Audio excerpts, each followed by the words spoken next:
გამარჯობა, მოგესალმებით. როგორც მოგეხსენებათ, ბოლო პერიოდში ქვეყნის მასშტაბით სრულ შეტყობინებების გავრცელების შემთხვევებმა იმატა. მათ შორის სახელმწიფო უწყებების ელექტრონული პოსტის მისამართებზე სხვადასხვა ქალაქში, საზოგადოებრივი თავშეყრის ადგილებში, სკოლებსა თუ ორგანიზაციებში შესაძლო აფეთქების, განხორციელების ან და ბომბის არსებობის შესახებ არაერთი მუქარი შემცველი ანონიმური შეტყობინებები შევიდა.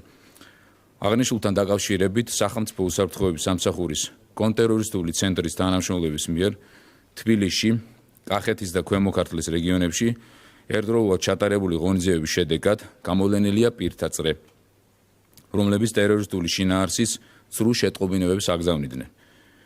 ტერორიზმის შესახებ სრულ შეტყობინებების ფაქტზე დაკავებულია 2006 წელს დაბადებული პირი, რომელიც თავადაც აღიარებს ჩადენილ დანაშაულს.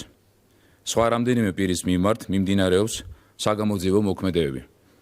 მათგან ამოღებული ელექტრონული მოწყობილობების შესწავლა, რის შემდეგაც მათ მიმართაც ინდივიდუალურად შესაბამისი სტანდარტის არსებობისას გატარდება სამართლებრივი ღონისძიებები.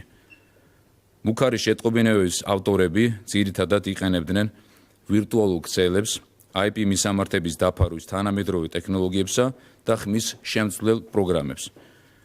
შხერგის შედეგად ამოღებულია მობილური ტელეფონები, პერსონალური კომპიუტერები, მეხსიერების ბარათები და ელექტრონული ინფორმაციის მატარებელი სხვა მოწყობილობები. ამ კონტექსტში მნიშვნელოვანია აღინიშნოს, რომ მიუხედავად ინფორმაციის წარმომავლობისა და შინაარსისა, სახელმწიფო უსაფრთხოების სამსახურის მიერ ყველა შეტყობინებაზე დამოუკიდებლად განხორციელდა უსაფრთხოების მიზნით გათვალისწინებული შესაბამისი სამართლებრივი რეაგირება, რაშიც კომპლექსურად მონაწილეობდნენ შინაგან საქმეთა სამინისტროს შესაბამისი დანაყოფები. არც ერთ შემთხვევაში ფაქტი არ დადასტურებულა. გამოძიება ტერორიზმის შესახებ სრულ შეტყობინების ფაქტზე მიმდინარეობს, რაც სასჯელის სახით 3-დან 6 წლამდე ვადით თავისუფლების აღკვეთას ითვალისწინებს.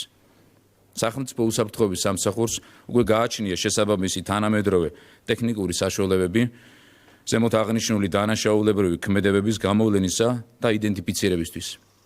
ამიტომ ვაფრთხილებთ ყველას. თითოეულ მსგავს კანონსაწინააღმდეგო ნაბიჯს მოჰყვება მკაცრი სამართლებრივი რეაგირება. მადლობა ყურადღებისთვის.